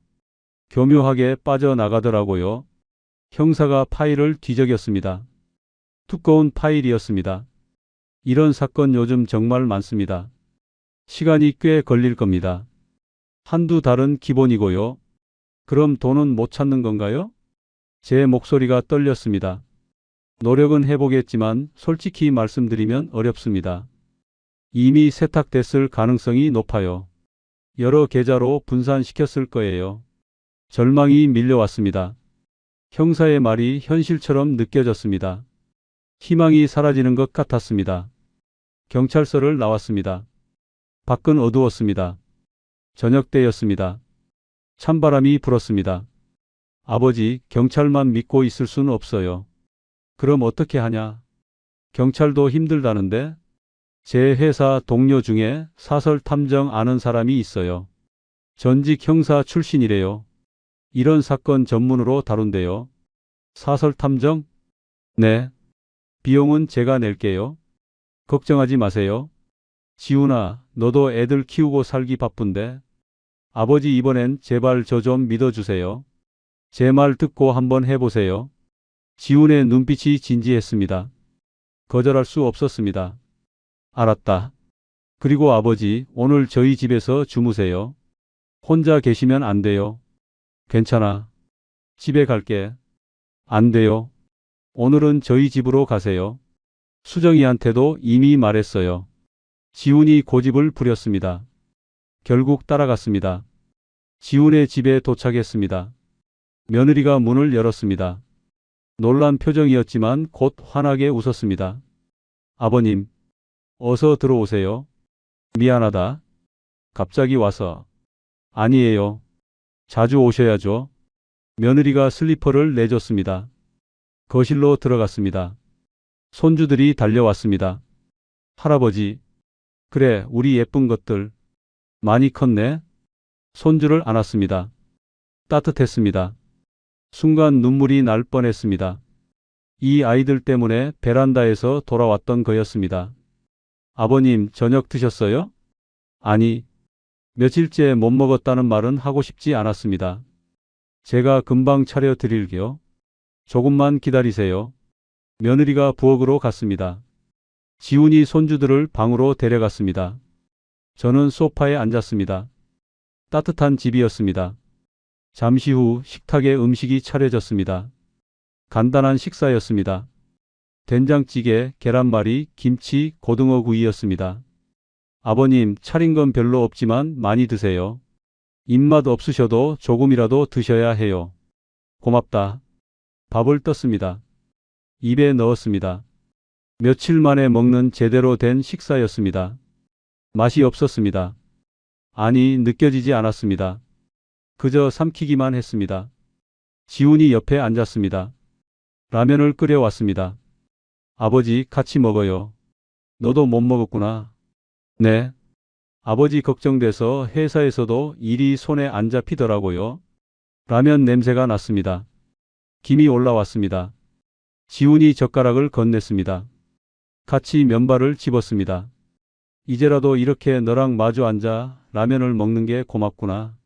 제 목소리가 떨렸습니다. 아버지, 앞으로 자주 이렇게 해요. 그래. 꼭 그러자. 짧은 대답이었지만 마음이 따뜻해졌습니다. 밤이 깊었습니다. 작은 방 침대에 누웠습니다. 천장을 바라봤습니다. 지훈의 집이었습니다. 아들이 있는 집이었습니다. 혼자가 아니었습니다. 이 사실만으로도 위로가 됐습니다. 더 이상 무서운 생각은 들지 않았습니다. 어떻게든 극복해야겠다는 의지가 생겼습니다. 다음 날 아침 지훈이 일찍 나갔습니다. 회사에 가기 전에 탐정을 만나고 온다고 했습니다. 저 또한 집에 돌아와 청소를 했습니다. 오후에 지훈에게서 전화가 왔습니다. 아버지, 내일 탐정 만나러 가요. 시간 되시죠? 그래, 가보자. 제가 오후 3시에 모시러 갈게요. 다음 날 지훈과 함께 탐정 사무실로 갔습니다. 강남의 작은 빌딩이었습니다. 5층에 올라갔습니다. 영어로 된 간판이 보였습니다. 문을 열고 들어갔습니다. 깔끔한 사무실이었습니다. 어서 오세요. 중년 남성이 일어나 인사했습니다. 50대 중반쯤으로 보였습니다. 날카로운 눈매였습니다. 경찰 출신 특유의 분위기가 느껴졌습니다. 조광진이라고 합니다. 명함을 건넸습니다. 받아서 봤습니다. 경력이 화려했습니다. 편하게 앉으세요. 회의 테이블에 앉았습니다. 강진이 노트북을 열었습니다. 먼저 아버님이 어떤 분인지부터 알아야 합니다. 경력, 성격, 생활 패턴, 투자 성향까지요. 왜 그걸 물어보시나요? 사기꾼들은 피해자를 철저히 분석합니다. 그 패턴을 역으로 추적해야 범인을 찾을 수 있어요. 일리 있는 말이었습니다. 저는 제 이야기를 시작했습니다. 전직, 퇴직 후 생활, 서영과의 만남, 투자까지 모든 걸 털어놨습니다. 부끄러웠지만 숨기지 않았습니다. 강진이 화이트보드에 뭔가를 그렸습니다. 피해자 프로필 분석, 접근 장소 선정, 관계 형성, 투자 제안, 실행, 잠적. 각 단계마다 세부 사항을 적었습니다. 저의 경우를 하나하나 맞춰보며 설명했습니다. 이게 전형적인 로맨스 스캠과 투자 사기의 결합 패턴입니다. 외로운 중년 남성을 타깃으로 한 범죄죠. 보는 순간 소름이 돋았습니다. 제 이야기 그대로였습니다. 맞습니다. 아버님만 당한 게 아니에요. 이 패턴으로 수십 명이 당해요. 모두 비슷한 프로필이고요. 강진이 파일을 꺼냈습니다. 다른 피해자들의 사례였습니다. 읽어보니 놀라웠습니다. 골프 연습장, 비슷한 나이, 비슷한 금액, 똑같은 수법이었습니다. 이 사람들도 만나볼 수 있나요? 가능합니다. 제가 연락해 볼게요. 증언이 많을수록 유리합니다. 사무실을 나왔습니다. 밖으로 나오니 해가 지고 있었습니다. 아버지, 저녁 먹고 가요. 칼국수 좋아하시잖아요. 그래. 좋지. 작은 식당에 들어갔습니다. 칼국수집이었습니다. 주문을 했습니다. 뜨거운 국물이 나왔습니다. 면을 후루룩 먹었습니다. 지훈도 마주 앉아 먹었습니다. 지훈아, 고맙다. 아버지, 당연한 거예요. 아버지는 잘못한 거 없어요. 그냥 사랑한 거잖아요. 지훈이 웃었습니다. 저도 따라 웃을 수밖에 없었습니다. 희망이 보이는 것 같았습니다. 아주 작은 빛이었지만 분명히 있었습니다. 일주일 후 강진에게서 연락이 왔습니다. 자료 분석 끝났습니다. 오늘 사무실로 오실 수 있으세요? 네, 갈게요. 지훈과 함께 다시 탐정 사무실로 갔습니다. 강진이 노트북 화면을 돌려 보여줬습니다. 사진들이 가득했습니다. 먼저 골프 연습장 CCTV부터 확인했습니다. 화면에 영상이 재생됐습니다. 서영이 보였습니다. 제가 처음 만났던 그날이었습니다. 하지만 놀라운 건 그 다음이었습니다.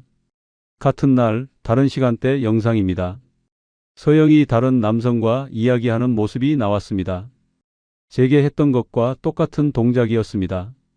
스윙을 봐주고 팔을 살짝 터치하고 미소를 지었습니다. 이 남성도 피해자예요. 6억을 잃었습니다. 가슴이 답답했습니다. 더 있습니다. 또 다른 영상이었습니다. 다른 날이었습니다. 또 다른 남성이었습니다. 똑같은 패턴이었습니다. 총 5명의 남성과 접촉한 게 확인됩니다. 모두 60대 중반, 혼자 사는 사람들이에요.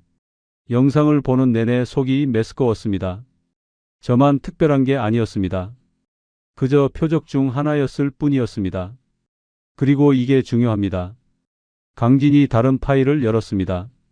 서류들이었습니다. 유서영이라는 이름은 가짜입니다. 본명은 최미양 57살입니다. 사진이 나왔습니다.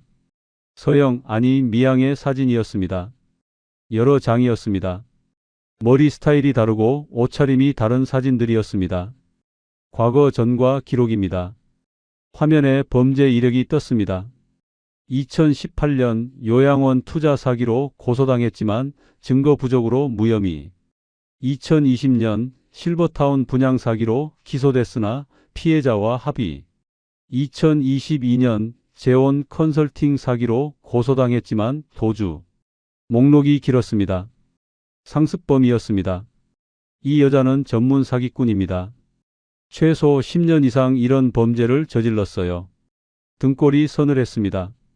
그럼 지금 어디 있나요? 그걸 찾고 있습니다. 이 여자는 패턴이 있어요. 범행 후 한 달 정도는 잠적하다가 다시 같은 수법으로 나타납니다. 그럼 또 누군가를 노리고 있다는 건가요? 정확합니다. 강진이 고개를 끄덕였습니다. 제가 온라인 커뮤니티나 타 지역 골프장 연습장을 모니터링하고 있습니다. 비슷한 피해 사례가 올라오는지 계속 확인하고 있어요. 다른 피해자들은 어떻게 됐나요? 연락은 한 상황이고 이번 주 토요일에 만나기로 했어요. 같이 가시겠어요? 물론입니다. 토요일 강남의 한 카페에 모였습니다. 4명의 남성이 있었습니다. 모두 저와 비슷한 나이대였습니다. 저는 부산에서 왔습니다. 치과 원장이었어요. 60대 중반으로 보이는 남성이 먼저 말했습니다. 목소리가 떨렸습니다. 6억을 잃었습니다. 그 여자한테? 저는 대전에서 식당을 했습니다. 8억 날렸어요. 60대 후반 남성이었습니다. 눈이 충혈되어 있었습니다. 저는 인천에서 중소기업 했습니다. 12억입니다. 모두 비슷한 이야기였습니다. 골프 연습장에서 만났다고 했습니다. 똑같은 말을 들었다고 했습니다. 똑같은 방식으로 당했다고 했습니다. 항공사 사무장 출신이라고 하더군요. 저한테도 똑같이 말했어요. 저도요. 시니어 컨설턴트라고. 듣고 있자니 화가 났습니다. 동시에 창피했습니다. 저만 당한 게 아니라는 사실이 위로가 되면서도 이렇게 뻔한 수법에 당했다는 게 부끄러웠습니다. 우리 모두 경찰에 신고했지만 소용없었어요. 증거가 부족하대요. 부산 치과 원장이 한숨을 쉬었습니다. 그래서 제가 제안합니다. 강진이 말했습니다. 우리가 직접 증거를 만드는 겁니다. 어떻게요? 미끼를 던지는 거예요. 이 여자가 다시 나타나게 만드는 겁니다. 모두 귀를 기울였습니다. 최미향은 곧 다음 타깃을 물색할 겁니다. 우리가 가짜 타깃을 만들어서 접근하게 유도하는 거죠. 그게 가능한가요? 가능합니다. 하지만 협조자가 필요해요. 돈 많은 중년 남성, 외로운 사람처럼 보여야 해요. 그때 인천 기업 대표가 말했습니다. 제가 아는 사람이 있습니다. 우상만 대표님. 식품회사 하시는데 요즘 어려워서 투자처 찾고 계세요. 연락 가능하세요? 네, 제가 한번 물어볼게요. 사흘 후 우상만을 만났습니다. 61살 지방 중견식품회사 대표였습니다. 코로나 이후 매출이 급감했다고 했습니다. 저는 요즘 회사 사정이 너무 안 좋아서 진짜 투자처를 찾고 있는 상황인데 제가 왜 이런 위험한 일을 해야 하죠? 그것도 사기꾼을 상대하는 건데. 상만이 말했습니다. 이 여자는 계속 범행을 반복할 겁니다. 우 대표님처럼 간절한 분들이 언젠가 당할 수도 있는 거고요. 강진이 설득했습니다. 대표님이 진짜처럼 한 번만 연기해 주시면 정말 큰 힘이 됩니다. 저희가 사례는 당연히 하겠습니다. 상만이 망설였습니다. 저는 입을 열었습니다. 우 대표님, 저는 17억을 잃었습니다. 평생 모은 돈이었어요. 목소리가 떨렸습니다. 그 돈은 제 노후 자금이었죠. 근데 한순간에 다 날렸어요. 눈물이 났습니다. 참으려 했지만 나왔습니다. 제발 도와주세요. 이 여자를 잡아야 해요. 다른 사람이 또 당하기 전에. 상만이 저를 바라봤습니다. 한참을 생각하더니 고개를 끄덕였습니다. 알겠습니다. 제가 해보겠습니다. 네. 근데 조건이 있어요. 제 안전은 반드시 보장해 주셔야 해요. 당연합니다. 경찰과 협조해서 진행할 겁니다. 강진이 확답했습니다. 회의가 시작됐습니다. 화이트보드에 작전 계획이 그려졌습니다. 먼저 우 대표님이 골프 연습장에 다니세요. 혼자 외로워 보이게. 명품 시계를 차고 여유 있어 보이는 옷을 입으세요. SNS에 투자 관련 글을 올리세요. 노후 준비, 새로운 사업 기회 같은 내용으로 하나씩 계획이 세워졌습니다. 최미양이 접근하면 호응하세요. 하지만 너무 쉽게 넘어가면 의심할 거예요. 적당히 고민하는 척, 망설이는 척 하세요. 그리고 이걸 착용하세요. 강진이 작은 기기를 꺼냈습니다. 단추처럼 생긴 소형 카메라였습니다. 녹음과 영상이 동시에 됩니다. 증거 확보용입니다. 이런 게 다 있네요. 상만이 감탄했습니다. 제일 중요한 건 최종 계약 순간입니다. 송금 직전에 경찰이 급습하도록 준비하겠습니다. 현행범으로 잡는 거죠. 지훈이 말했습니다. 정확합니다. 모두 고개를 끄덕였습니다. 그날부터 준비가 시작됐습니다. 상만은 골프 연습장에 다니기 시작했습니다. 저와 지훈 그리고 강진은 뒤에서 모든 걸 준비했습니다. 꼭 잡아야 해요. 이번이 처음이자 마지막 기회일 수도 있어요. 강진이 말했습니다. 잡을 겁니다. 반드시. 저는 다짐했습니다. 복수가 아니었습니다. 정의였습니다. 더 이상 피해자가 나오지 않게 하는 일이었습니다. 밤마다 서영이 아니 미양의 얼굴이 떠올랐습니다. 그 미소가 떠올랐습니다. 이제는 분노로 바뀌었습니다. 이를 악물었습니다. 3주가 지났습니다. 상만이 골프 연습장에 꾸준히 나갔습니다. 매일 같은 시간 같은 자리였습니다. 저와 지훈, 강진은 멀리서 지켜봤습니다. 아직 나타나지 않았습니다. 강진이 쌍안경을 내렸습니다. 조금만 더 기다려야 해요. 이 여자는 신중해요. 나흘째 되던 날 드디어 움직임이 포착됐습니다. 저기요. 저 여자. 지훈이 가리켰습니다. 연습장 입구에 익숙한 실루엣이 보였습니다. 서영 아니 미양이었습니다. 심장이 쿵 뛰었습니다. 주먹을 쥐었습니다. 손톱이 손바닥에 박혔습니다. 진정하세요. 지금은 참아야 해요. 강진이 제 어깨를 잡았습니다. 미양이 연습장 안으로 들어갔습니다. 프런트에서 뭔가 이야기를 나눴습니다. 직원이 웃으며 고개를 끄덕였습니다. 자연스러웠습니다. 타석으로 갔습니다. 상만과 가까운 곳이었습니다. 우연처럼 보였지만 계산된 우연이었습니다. 공을 치기 시작했습니다. 스윙이 여전히 우아했습니다. 저를 속였던 그 모습 그대로였습니다. 잠시 후 상만이 쉬는 척했습니다. 의자에 앉아 물을 마셨습니다. 미양이 슬쩍 쳐다봤습니다. 눈빛을 교환했습니다. 시작됐네요. 강진이 중얼거렸습니다. 5분쯤 지났을 때 미양이 상만에게 다가갔습니다. 실례지만 혹시 골프채 좀 빌려주실 수 있을까요? 제가 깜빡하고 드라이버를 안 가져왔어요. 연습된 목소리였습니다. 부드럽고 정중했습니다. 아, 네. 쓰세요. 상만이 골프채를 건넸습니다. 자연스러웠습니다. 연습한 보람이 있었습니다. 감사합니다. 저는 유서영이라고 해요. 우상만입니다. 악수를 나눴습니다. 제가 당했던 그 장면이었습니다. 속이 뒤틀렸습니다. 이틀 후 강진에게서 보고가 왔습니다. 우 대표님한테 연락이 왔답니다. 커피 한잔 하자고요. 빠르네요. 이 여자는 타이밍을 잘 잡아요. 너무 빠르지도 느리지도 않게. 일주일간 둘은 계속 만났습니다. 골프장, 카페, 레스토랑. 상만은 매번 단축 카메라를 착용했습니다. 모든 대화가 녹음됐습니다. 오늘 사무실 초대를 받았습니다. 상만이 전화를 걸어왔습니다. 좋습니다. 예정대로 가세요. 절대 긴장하지 마시고요. 강진이 지시했습니다. 강남 빌딩 12층. 새로운 사무실이었습니다. 이번에는 헬스 리조트 컨설팅이라는 이름이었습니다. 상만이 들어갔습니다.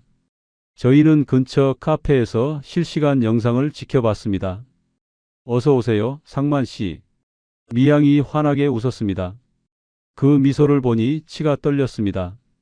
와, 사무실 정말 좋네요. 감사해요. 앉으세요. 회의실이었습니다.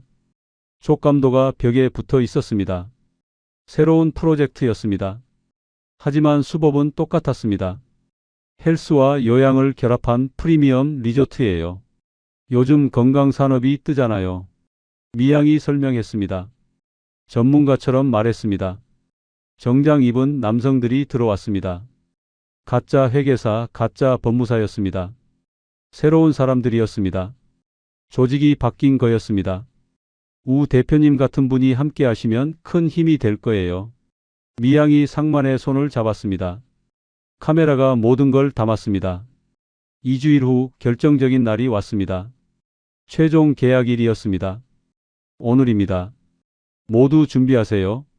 강진이 경찰에 연락했습니다. 형사들이 주변에 대기했습니다.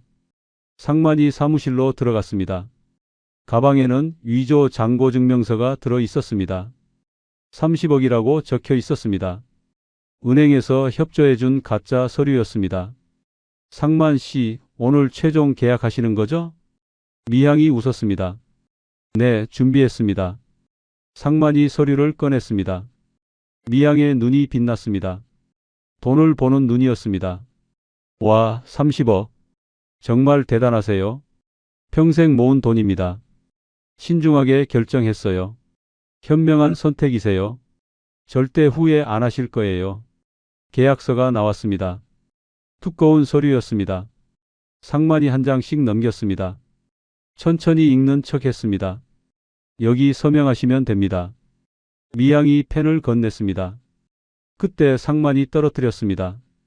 연기가 아니었습니다. 진짜로 긴장한 거였습니다. 괜찮으세요? 미양이 날카롭게 물었습니다. 눈빛이 변했습니다. 아, 네. 그냥 긴장돼서요. 당연하죠. 큰 돈이니까요. 천천히 하세요. 미양이 다시 웃었습니다. 하지만 눈은 웃지 않았습니다. 상만이 서명했습니다. 도장을 찍었습니다.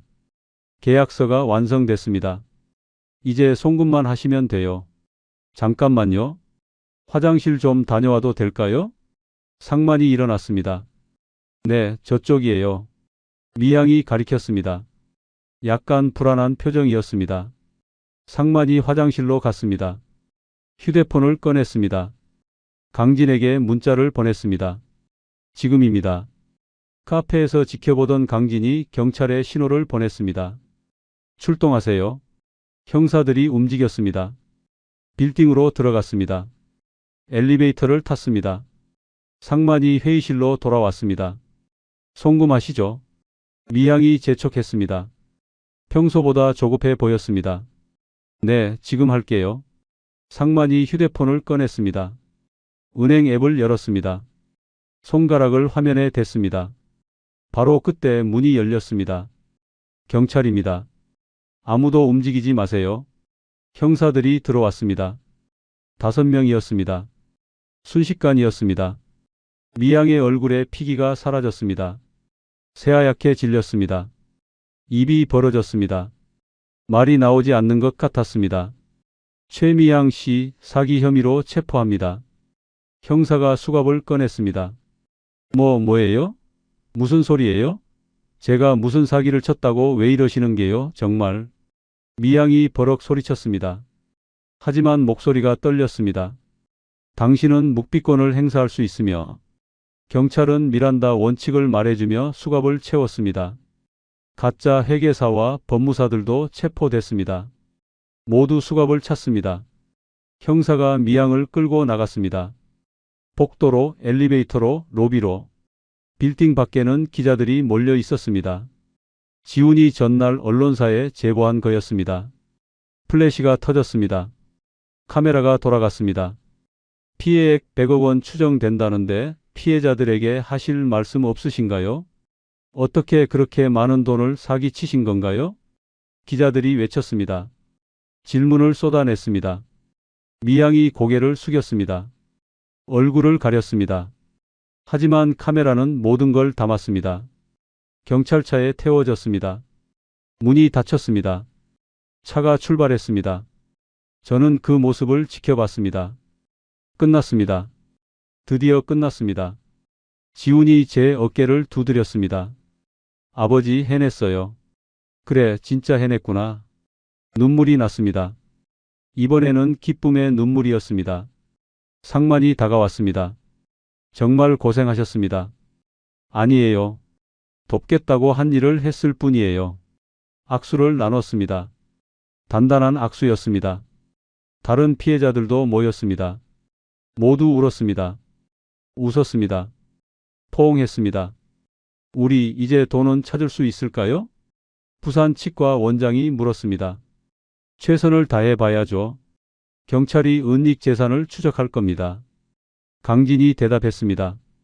완전한 승리는 아니었습니다. 하지만 정의는 이루어졌습니다. 밤하늘을 봤습니다. 별이 빛났습니다. 오랜만에 아름답게 보였습니다. 석 달 후 법정에 섰습니다. 방청석에 앉아 있었습니다. 지훈이 옆에 있었습니다. 다른 피해자들도 함께였습니다. 부산 치과 원장, 대전 식당 주인, 인천 기업 대표가 보였습니다. 피고인석에 미양이 앉아 있었습니다. 수의를 입고 있었습니다. 머리는 단정하게 묶었습니다. 화장기 없는 얼굴이었습니다. 처음 봤던 그 세련된 모습은 어디에도 없었습니다. 피고인 최미양은 2018년부터 2025년까지 총 23건의 사기 범죄를 저질렀습니다. 검사가 기소장을 낭독했습니다. 목소리가 법정에 울렸습니다. 피해자는 43명, 총 피해액은 120억 원에 달합니다. 숫자를 듣는 순간 아찔했습니다. 저만 당한 게 아니었습니다. 33명의 인생이 무너졌습니다. 피고인은 계획적이고 조직적으로 범행을 저질렀으며 반성의 기미가 전혀 보이지 않습니다. 미양의 변호사가 일어났습니다. 정장을 차려입고 있었습니다. 피고는 깊이 반성하고 있습니다. 피해자분들께 진심으로 사죄드립니다. 형식적인 말이었습니다. 미양은 고개를 숙이고 있었습니다. 하지만 진심은 느껴지지 않았습니다. 연기처럼 보였습니다. 피해자 측 진술 들어보겠습니다. 판사가 말했습니다. 부산 치과 원장이 먼저 나갔습니다. 증인석에 섰습니다. 선서를 했습니다. 저는 6억을 잃었습니다. 평생 일해서 모은 돈이었어요. 목소리가 떨렸습니다. 손도 떨렸습니다. 은퇴 후 아내와 여행이라도 다니려고 했습니다. 근데 지금은 생활비도 빠듯합니다. 아내한테 미안해서 얼굴을 못 들겠습니다. 눈물을 닦았습니다. 법정이 숙연해졌습니다. 다음은 대전 식당 주인이었습니다. 저는 빚까지 졌습니다. 8억을 투자하려고 대출받았거든요. 지금 식당 문 닫고 일용직 일하고 있습니다. 60살에 건설 현장 다니고 있어요. 매일 새벽 5시에 일어납니다. 목소리에 한이 서려 있었습니다. 제 차례가 왔습니다. 증인석에 섰습니다. 미양을 똑바로 봤습니다. 눈을 마주쳤습니다. 미양이 고개를 돌렸습니다.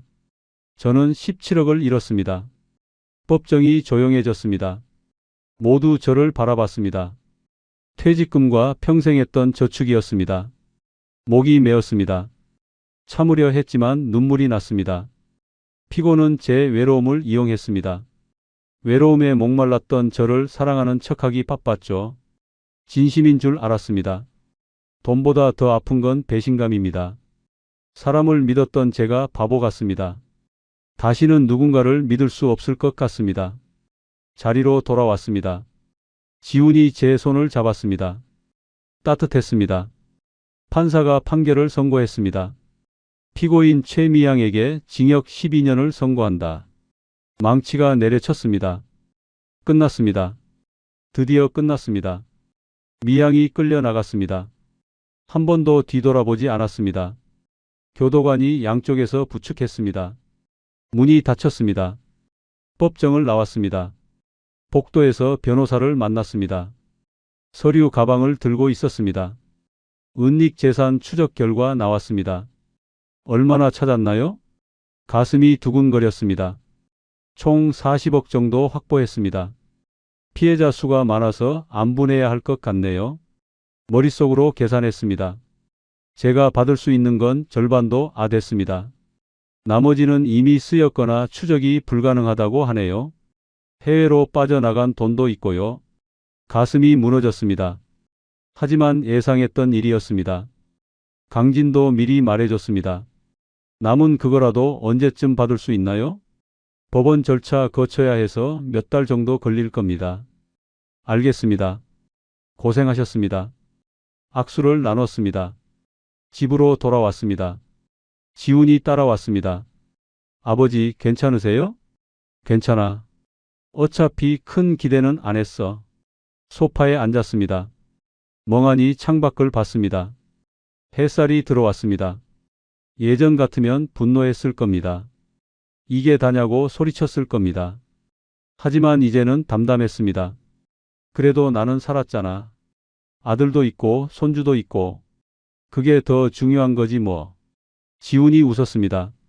환한 미소였습니다. 맞아요. 그게 제일 중요한 거예요. 석 달이 더 지났습니다. 갑자기 주민센터에서 연락이 왔습니다. 어르신 노인 법률 및 금융 교육 프로그램 강연자를 찾고 있는데요. 혹시 해주실 수 있으세요? 저요?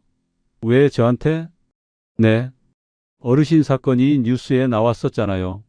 실제 경험담을 들려주시면 큰 도움이 될 것 같아서요. 망설였습니다. 부끄러운 일을 또 이야기해야 했습니다.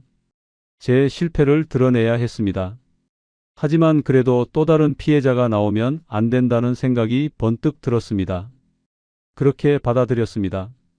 누군가에게 도움이 된다면 할 수 있었습니다. 일주일 후 주민센터 강당에 섰습니다. 50명 정도 모였습니다. 대부분 제 또래거나 저보다 나이가 많은 동년배였습니다. 안녕하십니까? 저는 이현준입니다. 목소리가 떨렸습니다. 마이크를 잡은 손이 떨렸습니다. 저는 17억을 사기당한 바보입니다. 청중석에서 웃음이 터져 나왔습니다. 쓸쓸한 웃음이었습니다. 공감하는 웃음이었습니다. 30년 넘게 대기업 다녔습니다. 똑똑하다고 생각했습니다. 근데 너무 쉽게 당했습니다. 제 이야기를 했습니다.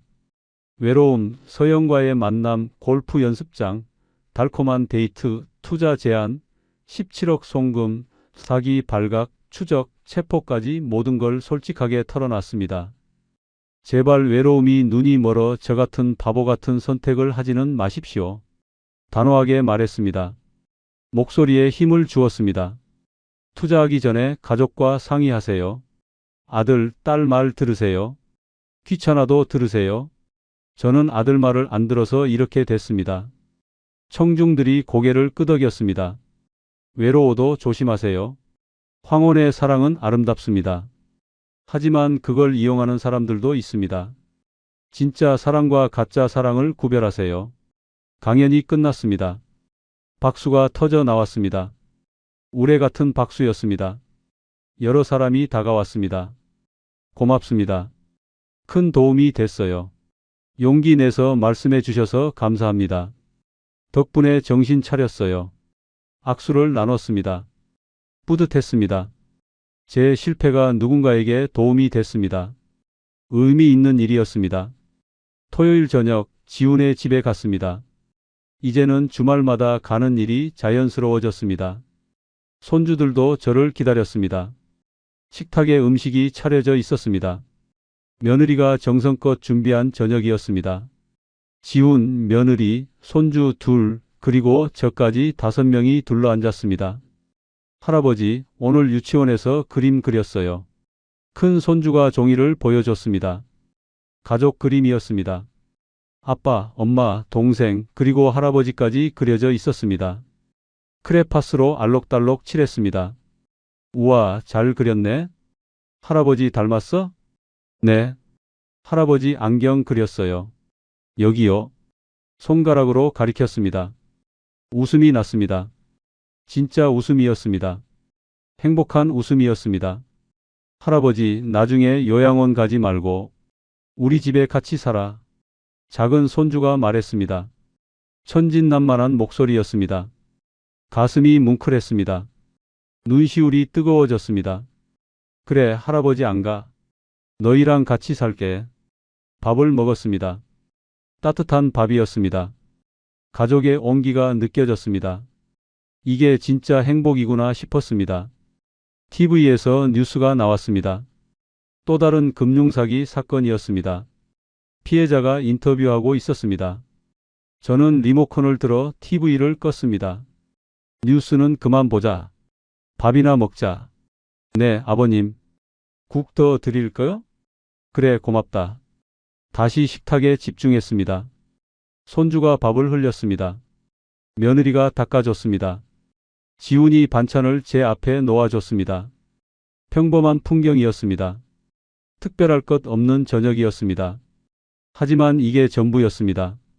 제가 진짜 원하던 건 어쩌면 이거였던 것 같습니다. 밤에 집으로 돌아왔습니다. 침대에 누웠습니다. 서랍을 열었습니다. 아내의 편지를 꺼냈습니다.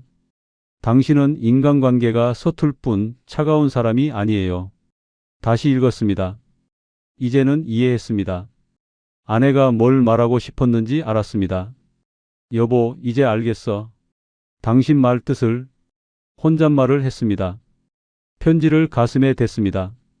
관계가 중요한 거였어. 돈이 아니라 사람이었어. 편지를 다시 넣었습니다. 서랍을 닫았습니다. 창밖을 봤습니다. 달이 떠 있었습니다. 밝았습니다. 별도 반짝였습니다. 노후 자금을 잃었습니다. 큰 돈이었습니다. 평생 모은 돈이었습니다. 하지만 삶의 의미를 되찾았습니다. 사람을 되찾았습니다. 가족을 되찾았습니다. 황혼의 설렘은 나쁘지 않았습니다.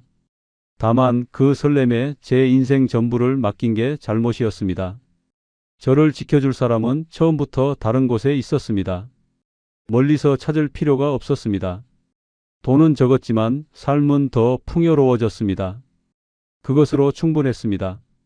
오늘의 이야기 어떠셨나요?